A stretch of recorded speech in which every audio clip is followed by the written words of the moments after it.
guys, guro muna tayo kay Angel.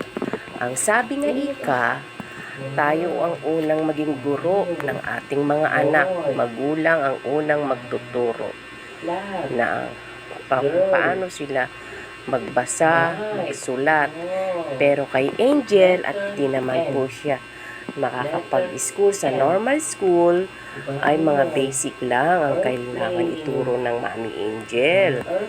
Kaya tiyaga-tiyaga kung anong a-adapt lang ni Angel, it's okay lang. Ganun po talaga ka Mami Angel. Mahirap maging guro.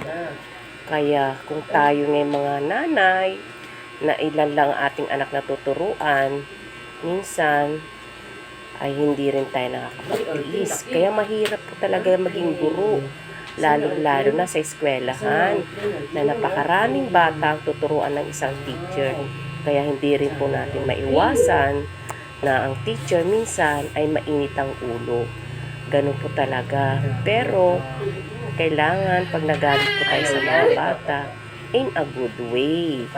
Ganun po talaga na ang mga bata intindihin hanggang saan kaya nilang ma-adapt sa ating pagtuturo.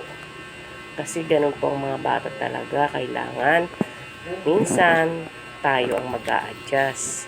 Ganun lang po guys. Please watch